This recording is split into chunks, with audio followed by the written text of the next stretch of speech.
Hello, beautiful, and welcome to the Come to Your Senses podcast.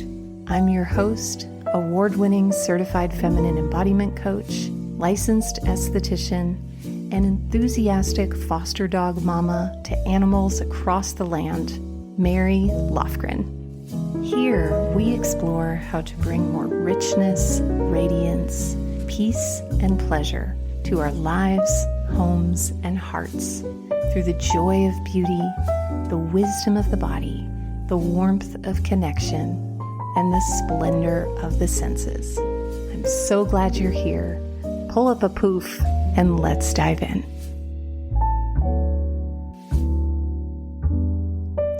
Hello, beautiful beings, and welcome to today's episode, which is playfully and joyfully titled, The Art of Not Dragging Ass Through Life. So I am feeling so energized and so alive and so inspired in this moment. And I just finished teaching a sanctuary spa, which the sanctuary is our global community of feminine presence. And it's really where we take everything that is shared here on Come to Your Senses and turn it from information into integration and make it a daily part of your life and a daily practice. And once a week, we have a live 30-minute gathering of movement and breath and body and beauty called the Sanctuary Spa. And this week was a movement spa called Move Like Velvet. And it was so moving because, the members of the sanctuary are all these incredible feminine beings who are doing amazing things in academia, in the justice system, in entrepreneurship, and so many other gorgeous expressions of life, not just professionally, but in relationships, in service to their communities. And we gather for 30 minutes of sacred time to refill our cup with calming and presence, but also with the sensual. And today's episode, The Art of Not Dragging Ass, when I think about what really restores the feminine nervous system particularly is certainly regulation techniques, calming things, maybe the occasional hot bath, but really it's the sensual. Like, let's get down to it. We need self-care for sure, but what we also need to feel whole and alive is seduction. Sometimes a girl just needs a little zest in her self-care cup, a little spark on her yoga mat or meditation cushion. And that's exactly what we're going to talk about today, is how to condition and replenish and regulate the feminine nervous system. And when I say feminine nervous system, that might be someone who is assigned female at birth, someone who identifies as cisgender, might be someone who identifies as transgender, genderqueer, gender fluid, non-binary. The nervous system is one of the most fluid and adaptive aspects of our being.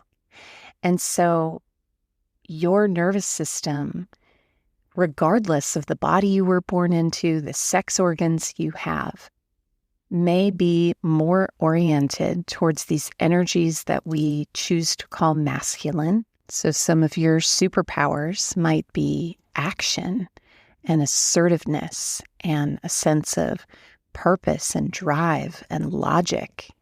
And of course, we all have these superpowers and capabilities, but your nervous system might point in this direction more naturally. Or your nervous system might angle more towards the energies of receptivity and intuition and beauty and connection and sensory experiences. in which case you may identify as having a nervous system that is more of the feminine persuasion. And personally, I think that assigning binaries to these energies can get really complex at best, harmful at worst. But for the purpose of this episode and for the fact that almost all of my listeners are folks who identify as feminine or with the feminine, that's how we'll be orienting today, is how to take these superpowers and these natural oriented traits that are not valued or uplifted by a patriarchal masculine framework in our culture, and sprinkle them into your life like rose petals on top of bath bubbles, or like rainbow sprinkles on top of a scoop of strawberry ice cream, or like cinnamon atop a foamy cappuccino.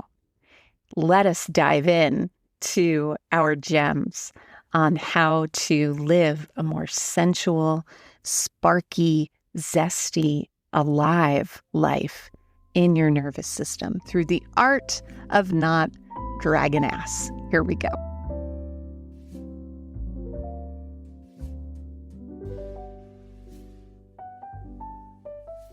So, obviously, I chose this title to be playful and to also speak to the fact that when we're in a state of dragging ass, our nervous system is usually so numbed, so fried, that things like dysregulated or terms like tired or low energy or, whatever, it's like in states of extreme depletion, the nervous system and the mind only really understands extreme terminology. And a lot of times when clients come to my work, they feel really tired. But what's really going on beneath the surface is that they feel really uninspired. And the two can feel really similar. It's exhausting to be in a constant state of robotic repetition. It can create a lot of structure in which our bodies can rely and bloom inside of. In my life where I have a lot of autonomy in how I plan my time, sometimes I feel like I'm drowning in the divine feminine hot tub, which is a term that I heard once from my friend Rochelle Sheik, where there's not enough structure and there's not enough logic, and I'm just floating out there on the buoy of my feelings, and I need more of that masculine energy in my life and in my day. But for many of us, especially if your work life is in a more masculine-oriented field, if you need to rely in your day-to-day life on these powers of logic and analysis and strategizing, whether it's work or just life, which in a patriarchal culture most of us do, that muscle of the masculine is probably veiny and grizzled and calcified and bursting at the seams, whereas your feminine superpowers of intuition, creativity, embodiment, cyclical ways of being and thriving, beauty, glamour, fun, and play could probably use a week at the Canyon Ranch of pleasure and play, if you know what I mean. Could probably use a little invigoration and a little support and a little exercise. And so with today's gems, what I'd love to share with you are 6 lightning round ways that you can work these energies that we call the feminine. And, the feminine has so many different flavors. Oftentimes, feminine energy is perceived as, well, I'll just say my own perception, which is this very soft spoken, floating around on a peach-colored caftan with long, luxurious locks and, drinking hibiscus lavender tea all day. Like, that's one flavor of the feminine. There's also the flavor of the feminine that is like nature in her ability to destroy and her ability to set boundaries and her ability to create from death. There's the side of the feminine that is sparky and glamorous and zesty and sassy. And so today's episode, my hope and prayer, is that we thread lots of different flavors of the feminine into your life, because relying on just one image is like saying there's just one kind of love. I think about how in many Inuit languages, indigenous Inuit languages, snow isn't just snow, but there's dozens of ways to describe its texture and its temperature and its mood, whereas English lumps it all into one word. Their language treats snow like what it is, which is a living thing with different textures and different expressions and different personalities. And a lack of understanding of the kaleidoscope of feminine energy can sometimes lead to denial of it or avoidance of it. And so here we go with the grand bouquet, the grand banquet of different flavors of the feminine that you can drop into your days to open up more of this aliveness and more of this spark. So the first is sass. Say that with me. Sass. It's so delicious on the tongue. Tastes like a little bit of chocolate with cayenne pepper sprinkled into it. So it's interesting that the etymology of the word sass actually comes from the word sauce. So if we think saucy, cheeky, charm, and the number one portal for me to sass is the body, and specifically sensual dance in the body. So I have done a lot of exploring and experimenting with different types of sensually moving my body. Everything from a really desexualized kind of sensual movement where I'm literally just letting my senses guide my body and letting my movement be an expression of my intuition, all the way to performing on the burlesque stage, covered in glitter and sequins, all the way to whipping myself around a pole in a candlelit room.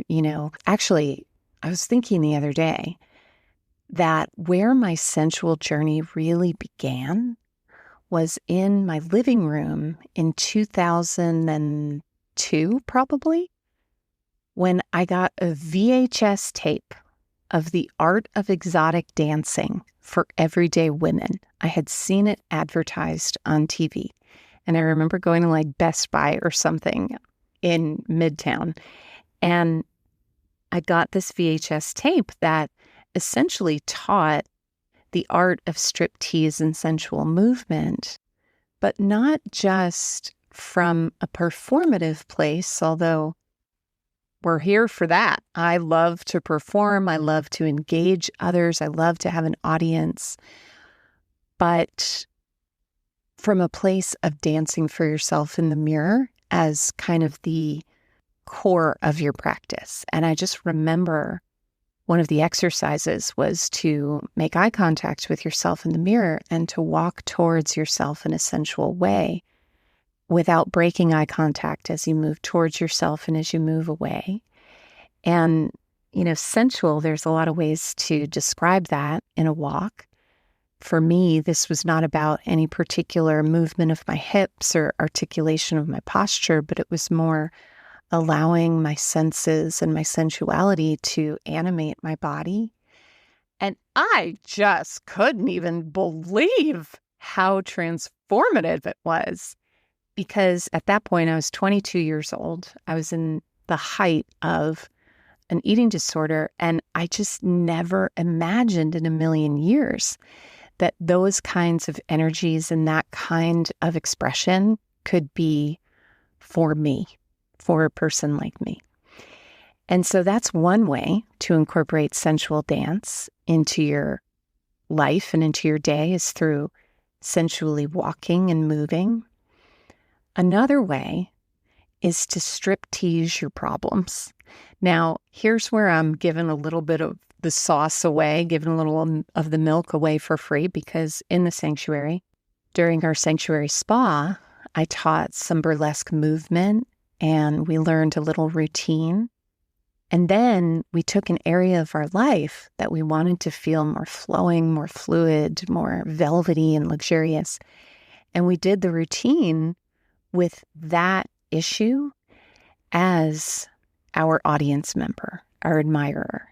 And we practiced flirting with and seducing and shimmying as a way of approaching whatever that issue was with an intelligence that's different from thinking, strategizing, mentally masticating its solution, and seeing if the cauldron of the hips and scintillation of moving the chest and breasts might shake up a different solution. And it was so impactful and so powerful. So strip tease your problems away, my friends. Works every time. The second is sleep. Now, I am not one to coach people on their sleep issues. I've been a night owl my whole life, and it takes a ton of willingness for me to get to bed in my sleep window, because around 9 or 10 is where I naturally feel tired. But if I go beyond that, I get this second wind, and then I'm going to bed at like 1 or 2 in the morning.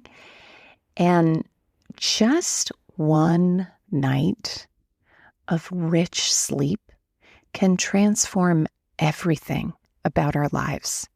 And recently in the sanctuary, we did a seasonal intention setting where, as we go into wintering together, we share our intentions and what we want to focus on this coming winter, and not just the way our minds think it should look, but the way our bodies are craving to live in alignment with the season. And when I closed my eyes and went within, I got a really clear message from my body that prioritizing sleep was going to transform everything about this winter. And so I've really been keeping that commitment to myself. And it is just incredible, the amount of creativity that I feel and the way in which I don't want to die in the morning. I mean, that I wake up and I'm like, okay, let's get out of bed, instead of pull the covers over my head. I want to stay here forever because, I haven't gotten enough sleep. And it's, of course, the body is going to tell me that when it's not getting its needs met. So that's number 2. And bringing more spark is making sure your body is rested enough to generate the energy of that spark and zest. Number 3 is filling your cup with an artist date, or perhaps we might call this a sensuality or a sparkle date. So the artist date is a known practice from The Artist's Way by Julia Cameron. And it's a suggested weekly practice to engage with your creativity in ways that broaden your edges of creative inspiration. And often when we have time to ourselves, especially if you take care of others as part of your daily life, whether that's children or elders or someone else who might be a dependent, a pet, a high maintenance pet, whatever, you might feel so scarce on the self-care that you use every spare moment you can to just do the basics. And that's totally understandable. And here's where it might be a worthy question to ask yourself: am I feeling tired, or am I feeling uninspired? Because when I'm feeling uninspired, all the sleep, all the rest, all the downtime in the world doesn't actually give me my energy back.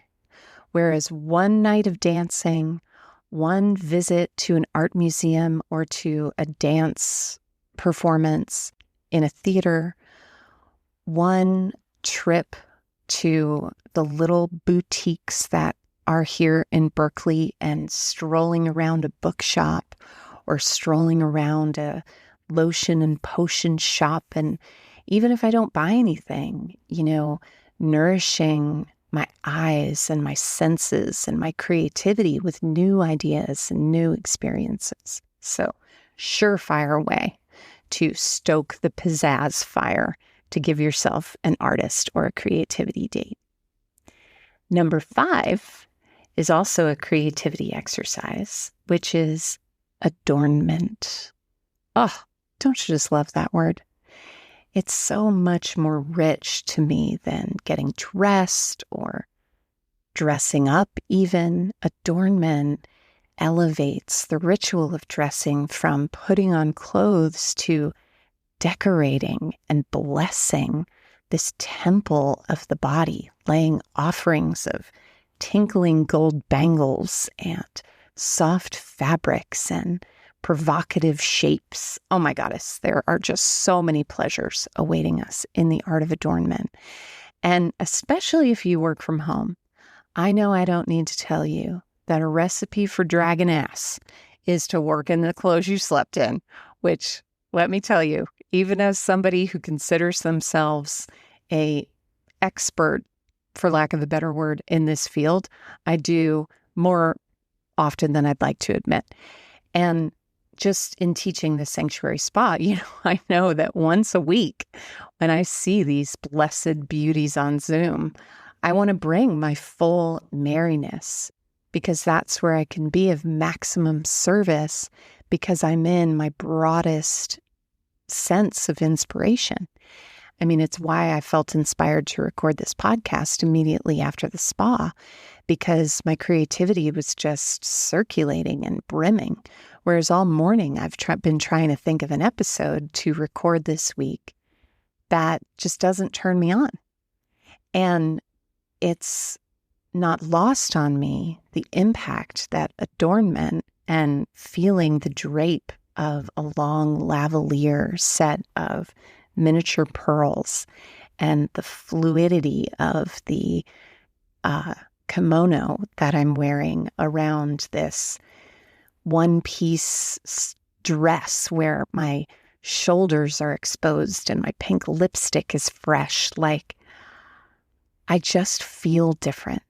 Like, that's the beauty of adornment, is that it's not just about looking good or looking different. It's about how it feels to be bedazzled and bejeweled as the living altar that your body is. So, adornment, quick entryway into Pizzazz City, USA. And finally, number 6 is to put your hands into anything that gives you the sense of creating. The other day, and this was also after a sanctuary gathering, like I just really can't tell you how much these gatherings bring the embodiment of what I teach here, of sensual living and feminine living and nurturance and seasonal living into our lives, like into a lived experience rather than a concept that lives in our brains, not just for our participants, but for me as the one who's teaching it. And I had taught a class that day called Cozy Comforts and Savoring Slowness, which is our November curriculum and set of practices that's all about savoring the distinct pleasures of the month of November and really supporting our bodies to live in harmony with the cooler weather and the bare branches and the darkening days. And I had bought a butternut squash, and I'm like, oh, what the hell? I'll cut this thing up. I'll put it in a pot with some chicken broth and some coconut milk. And I turn on Practical Magic, which is absolutely probably my top favorite autumn movies. And I just kind of had it on in the background. It was on my phone. It wasn't anything fancy. And I started cutting and peeling the butternut squash, feeling a sense of abject dread, as I always do when I start cooking. But then I was like, oh, I have a Fuji apple. Oh, I have this onion that I haven't used. Oh, I have a can of pumpkin. And all of a sudden, I had butternut squash soup simmering on the stove. I was making these delicious pumpkin almond flour, almond butter cups. They're like Reese's peanut butter pumpkin cups that you stick in the freezer and that are just epically autumnal and delicious. And then I had all this leftover pumpkin, so I searched for recipes. And ladies, gentlemen, and humans of all genders, I now have a container of pumpkin hummus that I made from my own GD cupboard, okay? Miracles happen, my friends. The one area of my life that I still yearn for sensuality to fully wrap itself around is in my relationship to cooking. And, this night, just from the action of slicing that chef's knife through the top of a butternut squash and giving myself the added company of Nicole Kidman and Sandra Bullock and Diane Weiss and Stockard Channing, let's be honest, we cannot forget those characters because they're legendary. I had such a transformative experience that gave me so much energy and so much delight. And so whatever you can put your hands into, even if it's a delicious cup of coffee, a coloring book, if that's your thing, dipping a fluffy paintbrush into a mason jar of water and swirling its belly around in a pan of cerulean blue. I mean, come on, there are so many opportunities to create and to play and to immerse ourselves in pleasure through the senses. And the last thing I'll say is that our moments matter so much more than our willpower. So often we are moving through the day with this sputtering engine of willpower, of all that we have to do, all that we must do that isn't even conscious, but that just lands on our list. And taking the time, one of the things I said to the folks today at the spa is, I really want to honor you for taking sacred time. One of our participants came in almost 20 minutes late. The spa is 30 minutes. No problem. Some of our participants join while they're working so that they can just have that frequency in their ear to ground their nervous system. Great. It's these tiny moments of devotion to the fire that we call feminine energy that fuel the rest of our lives. Because drive and ambition and willpower are really powerful tools to have in your clutch purse. But those are things that run out if they are not fueled and kept supple by pleasure and play and inspiration and creativity and rest and sleep and sensuality. And so, my friends, may your journey into scooping your ass up with a kitty litter scoop, putting it back on your body, and placing yourself into a velvet kimono, slipping those slippers on your feet, and getting permission from Auntie Mary to paint, to play, to make pumpkin hummus, whatever it is, to nurture and to nourish yourself through your senses. Granted. And next week, I am so excited. I am bursting at my kimono seams with excitement to reveal a little pebble of a preview that next week I am debuting my very first come to your senses physical product, something real, something tangible, something you can hold in your hands to take whatever medicine you receive from listening to this podcast and bring it out of the ethers and into a real, lived, tangible experience. So come back next week, and I will see you in our exciting next episode. Ciao.